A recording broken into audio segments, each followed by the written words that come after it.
Bueno, es un gusto para mí presentar a la contadora Patricia Frías, que nos conocemos hace unos pocos años cuando ingresamos al organismo. Ella es mucho más joven que yo, pero ya hace unos poquitos años que nos conocemos. Una apasionada de la docencia y la administración tributaria. Patricia es contadora pública, es profesora en Ciencias Económicas de la Universidad de El Salvador, es coordinador y docente del posgrado de Auditoría Forense, que se da acá en posgrado. Tiene un posgrado de actualización en lavado de activos en la Universidad de Buenos Aires, UBA. Tiene un curso superior de prevención de blanqueo de capitales en el Instituto de Estudios Fiscales. Es instructora en la Dirección de Capacitación de AFIP, en los cursos facturación apócrifa, lavado de activos, fideicomisos. Es tutora y experta en contenidos del curso virtual lavado de activos de AFIP. Es miembro del CEAT, es miembro de la Asociación Argentina de Estudios Fiscales, expositora en jornadas, talleres y seminarios de la especialidad.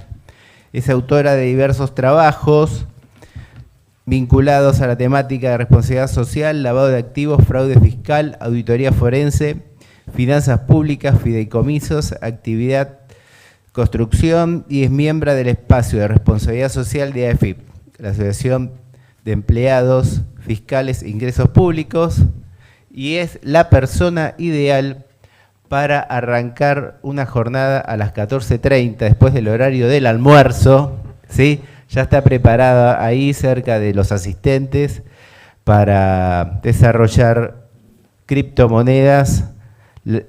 ¿Son los nuevos paraísos fiscales? ¿Serán? No sabemos. Bueno, buenas tardes a todos.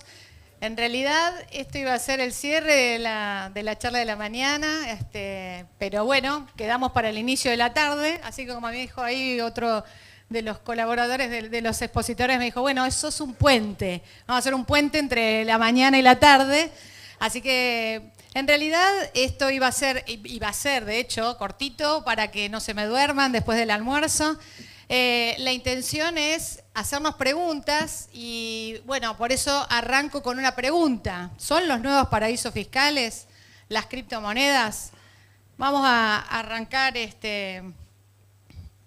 ver si funciona, sí funciona. Bueno, cuando hablamos de lavado de activos, que ya vieron, o sea, en general hablamos de lavado de activos. Cuando hablamos de lavado de activos, damos algunos cursos, decimos que la evasión, el lavado de activos y el fraude usa las mismas herramientas.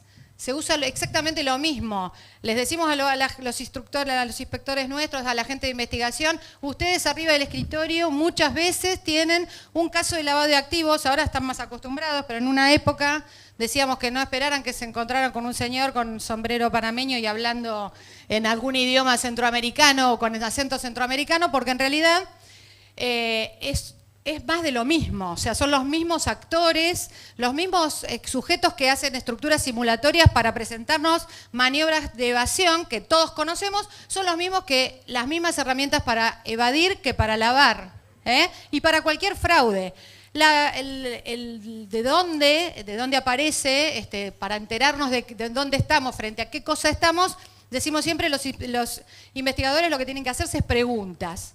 ¿Qué hacen? ¿Quién lo hace? ¿Dónde? ¿Cómo? Y de eso vamos a saber para qué, ¿no? Estas preguntas que son hábiles, pero en realidad todos sabemos de qué maniobra se trata. Por eso nosotros muchas veces cuando se intenta hacer un distingo muy grande entre lavar y evadir, decimos que en realidad es todo lo mismo, porque todo en la economía se mezcla.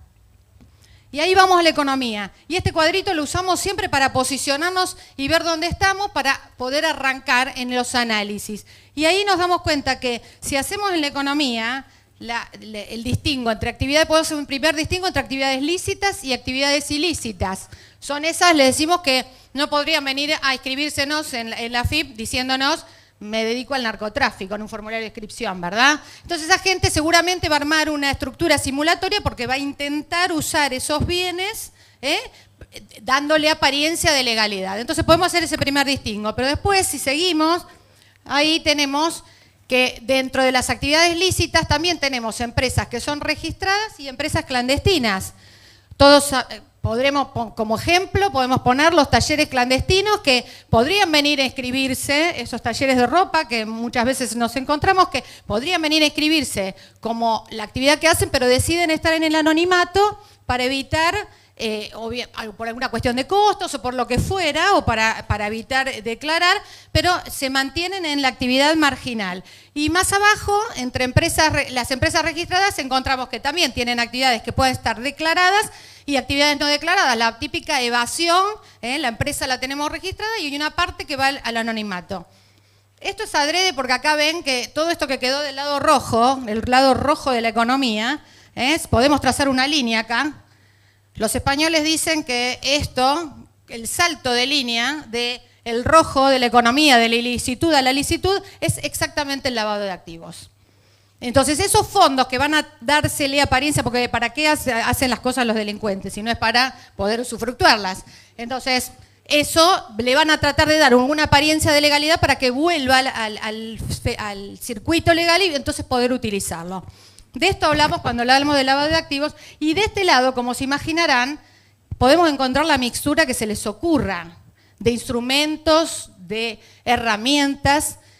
Y entonces hoy nos aparece una nueva herramienta. Potencial, bueno, vamos a ver, vamos a preguntarnos.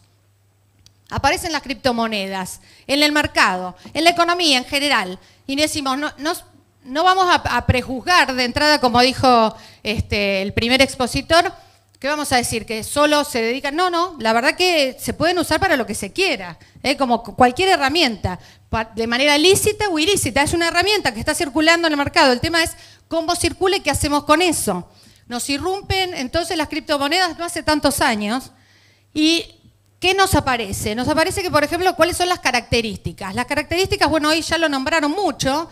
Esto de lo que dicen los usuarios, que es abierto, que es público, que es gratuito, que las ventajas que tiene es que abarata costos y obviamente es una herramienta que utilizada bien, seguramente mejorará un montón de actividades económicas. Ahora, por el otro lado, tenemos ahí que la DEA, en la evaluación de amenazas de drogas que hizo en el año 2017, justamente habla del anonimato y la facilidad de uso. Entonces, como un potencial peligro para lavar activos provenientes del narcotráfico. Entonces, sus características pueden ser usadas bien o mal. Veremos qué hacemos nosotros con esto. Los bitcoins, ahí, como dijeron hoy temprano en la mañana, nacen ahí por un señor que no sabemos si es un señor o varios señores, porque también su entidad está encubierta.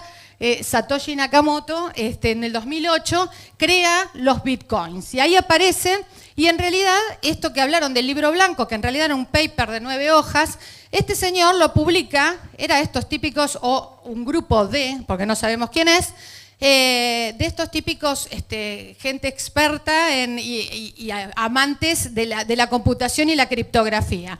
Y ese libro lo publica dentro de la comunidad cyberpunk. Esto lo traigo porque habla de la filosofía de cómo nacen los bitcoins. Ellos nacen siendo una comunidad que separa, está el manifiesto de creación de la comunidad, en donde ellos se paran hablando del el anarcocapitalismo, ¿no? O sea, en realidad diciendo que no querían ningún tipo de regulaciones, querían la libertad y que ellos sabían armar códigos y lo que se buscaba era una moneda que pudiera estar fuera de cualquier sistema, con una mirada, si se quiere, hippie, filosófica, o sea, libertaria, pero también no teniendo en cuenta de la gente que está del lado rojo de la economía, ¿no?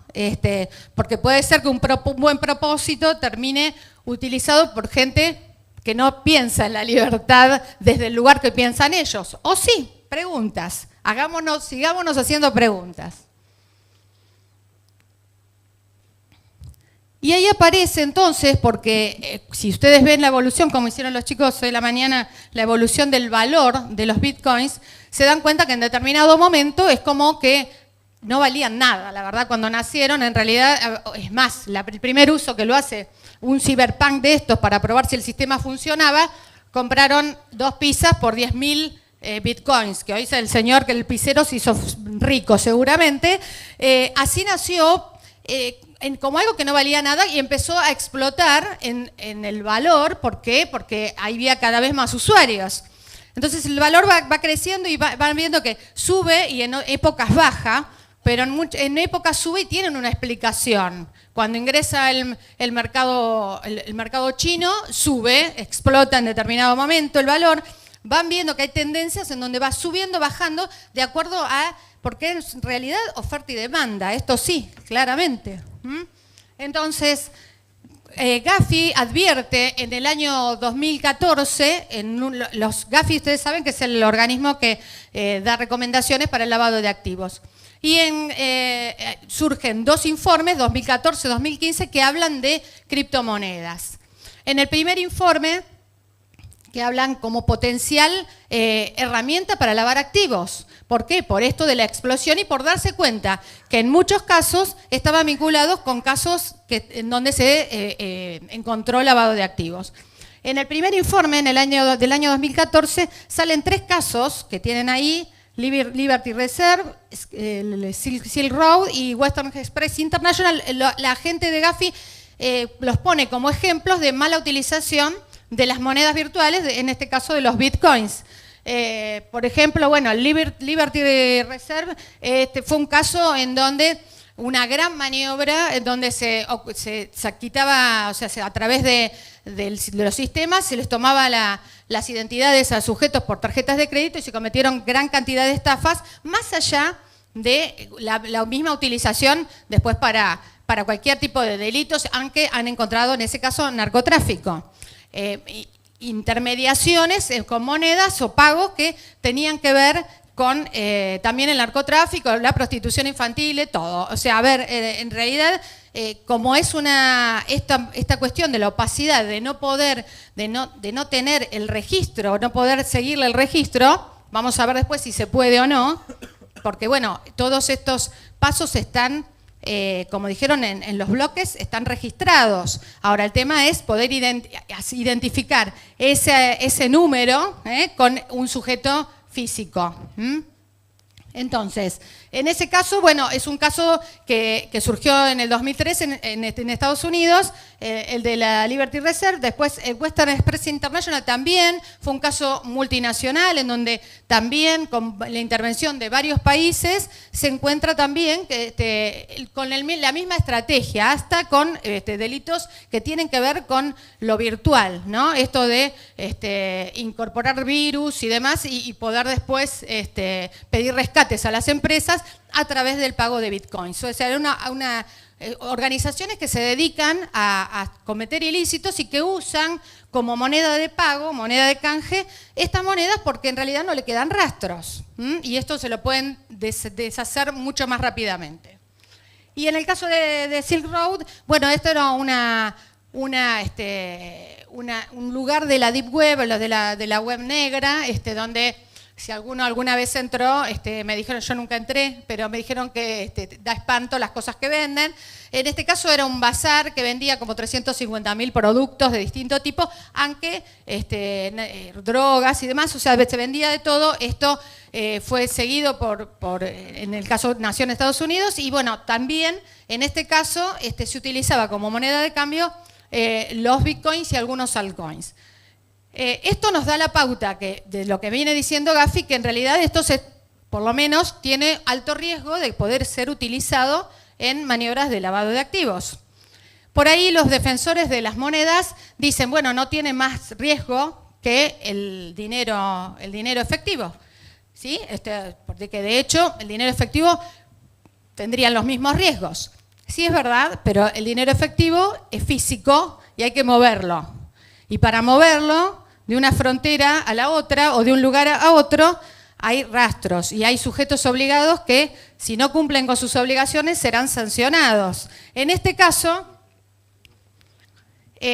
tenemos que, bueno, por eso empezar a pensar un poquito en cuánto se parece esto a los paraísos fiscales. Esta es la pregunta del inicio de ¿qué nos pasaba con los paraísos fiscales? También eran lugares donde hay opacidad, donde nosotros llegábamos y nos quedábamos sin información. Había una barrera donde no contábamos con información. La opacidad pareciera ser que es una característica, un rasgo que parece ser similar a lo que nos está pasando hoy, por lo pronto, con las criptomonedas.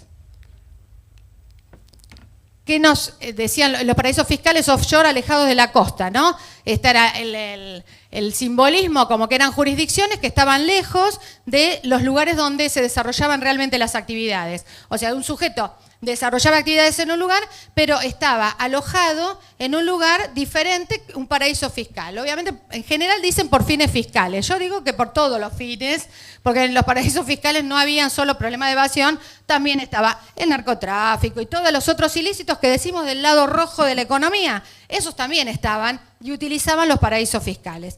¿Qué pasó con los paraísos fiscales? Pasó que la comunidad internacional empezó a reclamar que estaban compitiendo deslealmente, a reclamar que se tomaran medidas con esto, y entonces, en definitiva, surgieron todo lo que nosotros ya sabemos, porque no vamos a hablar de paraísos fiscales, de acuerdos, ¿no? La presión internacional para que no ser ponderado como un país no cooperante, entonces hasta los más pintados han pintado documentos de acuerdos con distintas naciones para salir de la lista de no cooperantes. Entonces, si bien no es un tema que no ha terminado, hoy se ha reducido bastante, por lo menos la presión internacional, porque la mayoría, por lo menos, hace como que colabora, ¿no? Entonces, entendemos en principio esta situación. Cuando esta situación parecía que podíamos empezar a meterlas en caja, nos aparecen, como siempre, ¿vieron? Cuando tienen algo resuelto, le cambiaron tenían todas las respuestas del examen, cambiaron las preguntas. Bueno, aparecieron las criptomonedas. Y las criptomonedas, yo casi como que, a modo docente, tengo complejo de maestra ciruela, ¿no? Pero si podría decir, acá tenemos todos los paraísos fiscales, ¿ven? En temas territoriales, que en realidad es lo que decíamos, lo que transportaban era dinero físico, se tenía que transmitir de algún modo, con alguna maniobra simulatoria de un préstamo, de lo que fuera, pero el físico hay que transferirlo y pasa por determinados lugares donde hay gente que lo va a poder ver. Hoy nos surgió una nueva jurisdicción en la nube, y ahora entonces no tenemos más fronteras, porque las fronteras en realidad la tenemos en el techo. La plata llueve, muchachos, no tenemos la frontera. La gente de aduana, que muchas veces encuentra que hay gente que quiere pasar dinero, no lo puede justificar, y hay un montón de causas hoy mismo de lavado de activos que genera la gente nuestra de aduana, que es porque gente que viene con plata escondida, se acuerdan de algunas valijas y cosas, bueno, es gente que intenta atravesar la frontera y traer de un país a otro dinero, que se pueden usar otras formas simulatorias, absolutamente, hay otras formas simulatorias, pero siempre hay que simular algo y presentárselo a alguien que controla. Desde la nube nadie controla, Dios, ¿no? Nadie controla. A la nube no la controla nadie, es algo ahí que se puede transferir con muchísima facilidad de un lugar a otro, sin necesidad de pasar ninguna frontera ni ningún control. Tengámoslo en cuenta. Nos aparecieron nuevos jugadores entonces. Ahí hoy hablaron de los mineros, gente que son los que generan los acuerdos para que esto todos los días en ese registro, en la nube hay un contador que se encarga de hacer los deberes y armar los bloques, ¿vieron? Y entonces sacarlos y aprobarlos. Entonces, en realidad nos aparecen nuevos jugadores. Esta gente que se dedica a estas cuestiones, empresas y algunos otros. Ahora aparecen nuevos sujetos que, si bien uno de los grandes valores que hablan de las criptomonedas, por ejemplo del Bitcoin, es la posibilidad de trabajar de persona a persona, pero bueno, ahora aparecen algunos otros que, como hoy dijeron, aparecen intermediarios, que entonces, por el tema de facilidad y demás, o de nuevos negocios. Pero bueno, aparecen todos estos jugadores que nosotros los tenemos en el marco de nuestra economía global, trabajando, vaya a saber si desde el lado de la legalidad o de la ilegalidad. No lo sabemos. Es posible todo. Por la otra parte, tenemos que Naciones Unidas, así como dijimos que estaban preocupados en algún momento por los paraísos fiscales, Naciones Unidas en el año 2015 nuevamente en algún punto nos empezamos a preocupar también por qué estamos haciendo con el universo, ¿no? Entre otras cosas, las cuestiones que muchas veces nos preocupan de no ser, hoy hablaban de la justicia social y demás, y de qué hacemos con el planeta, que lo estamos contaminando. Bueno, qué cosas estamos haciendo como universo, como cada uno en su nación, para que seamos más equilibrados, que parece que no demasiado. Y en uno de los objetivos que se proponen, que firmaron 193 países, en el 2015 para el 2030, uno de los objetivos es en el objetivo 16 tienen metas. Una de las metas pretende reducir las corrientes financieras ilícitas, fortalecer la recuperación y la devolución de los activos robados y luchar contra todas las formas de delincuencia organizada. Esto se propone los muchachos para 2030. Y nos lo proponemos como país, somos firmantes, y cada una de las naciones, estas que están como preocupadas por cómo nos estamos manejando en referencia a esto. Y nos aparecen estas otras cuestiones que tendremos que ver cómo las sorteamos. Ahí, por ejemplo, tenemos los últimos casos de los últimos años en donde se vieron en operaciones de producto de ilícitos que controlan distintos estados, casos de lavado de activos en donde se intervinieron, donde se utilizaron criptomonedas.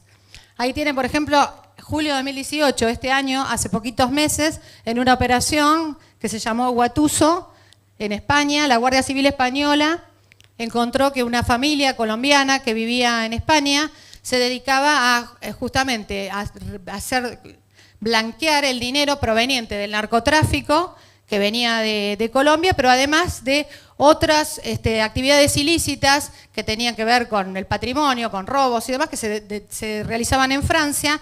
Y en todo este proceso lo que se hacía con estos fondos ilícitos, ellos los recibían, lo convertían en criptomonedas. Antes hay que aclarar que este grupo, no es que nació con las criptomonedas, hacía lo que se conoce como pitufeo.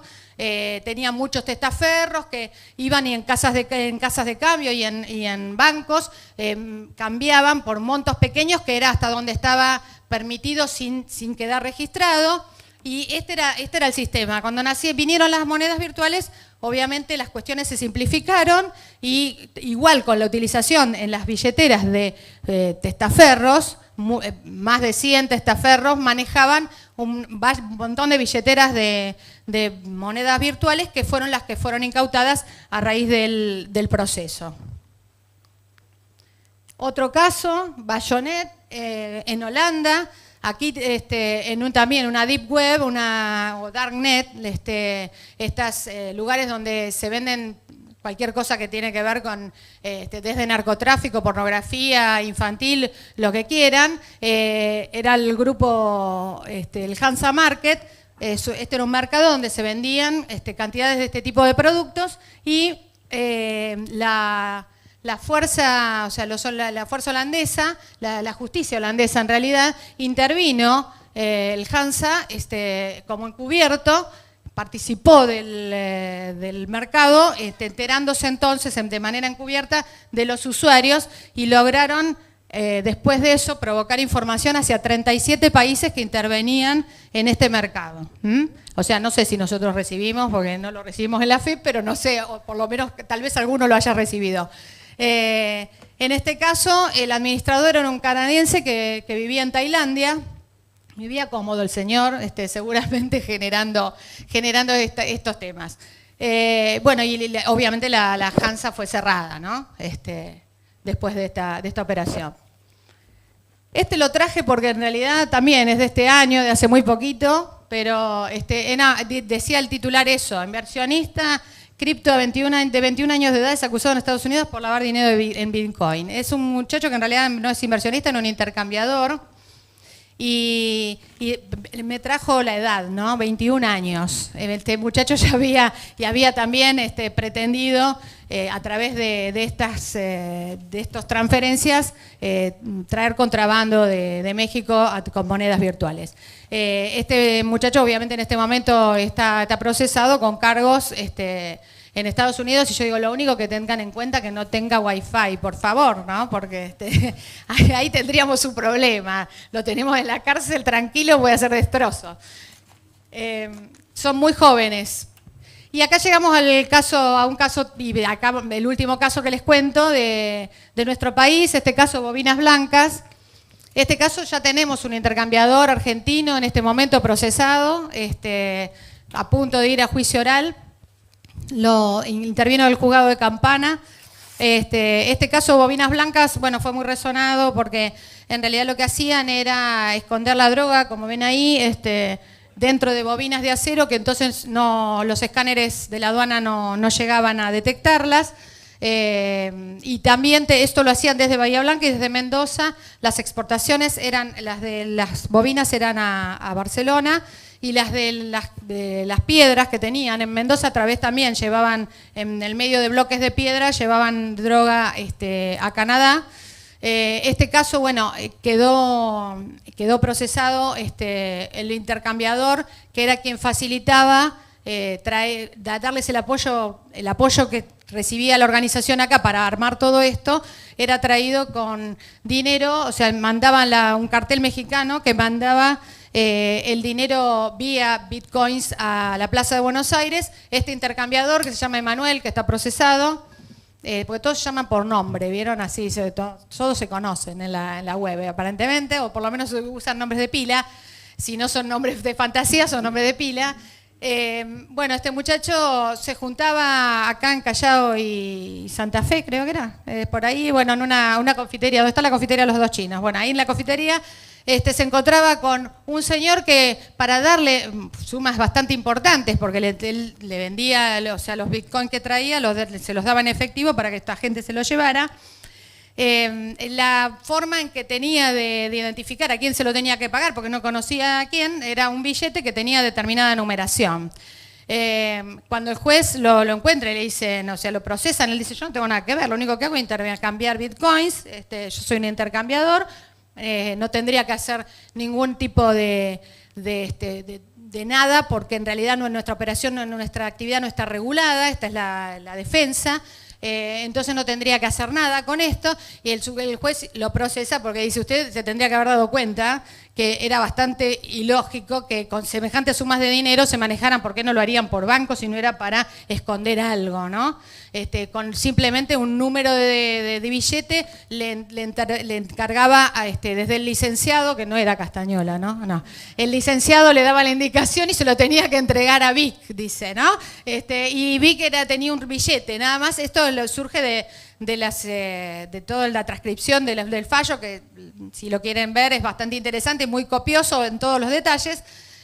Bueno, este es el primero que tenemos en la Argentina, el primer intercambiador que está procesado por lavado de activos.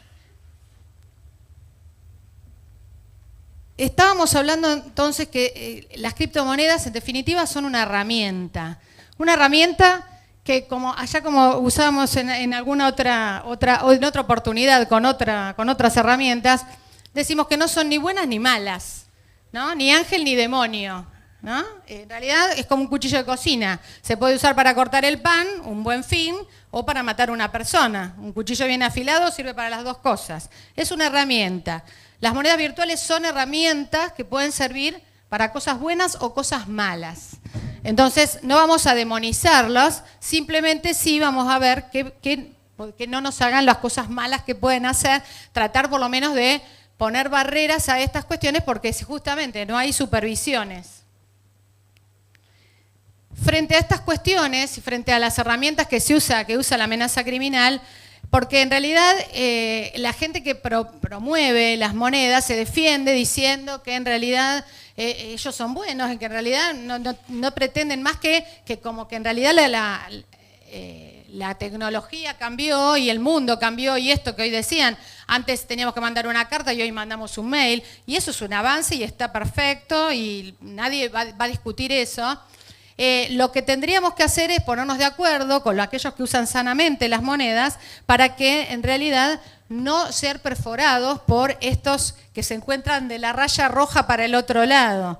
porque eso en realidad no creo que les convenga ni siquiera las propias monedas. Entonces, si hiciéramos una asociación estratégica entre aquellos que promueven el uso de estas monedas y que están perfectos, y los estados que lo único que pretenden tal vez es esto, tener medidas de seguridad para que no les perforen la economía, la criminalidad, y por eso traje acá una ecuación que hacía allá lejos y hace tiempo alguien que se dedicaba al narcotráfico, Milstein, que hacía la ecuación de la potencialidad delictiva y decía que la potencialidad delictiva en un país era la criminalidad versus la civilidad, ¿no? Ese cociente.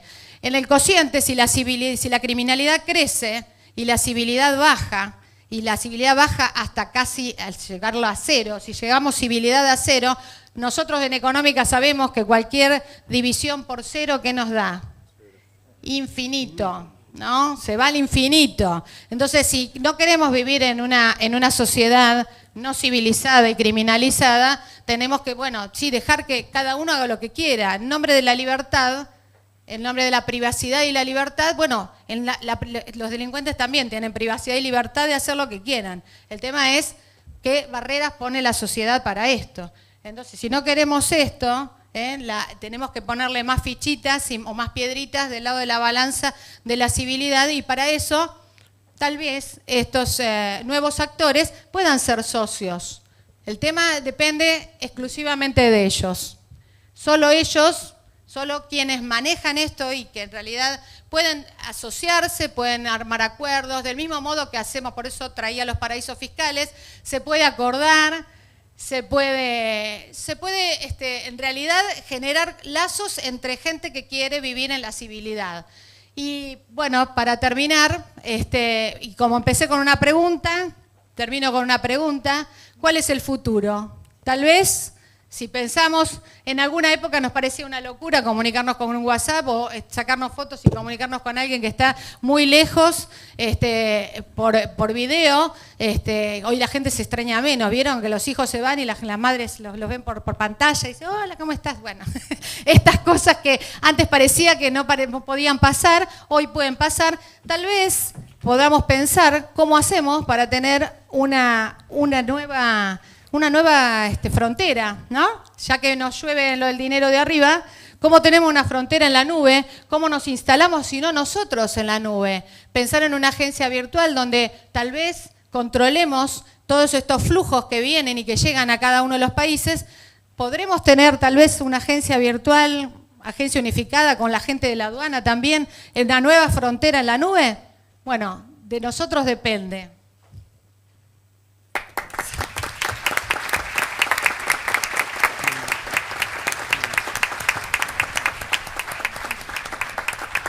Muchas gracias, Patricia.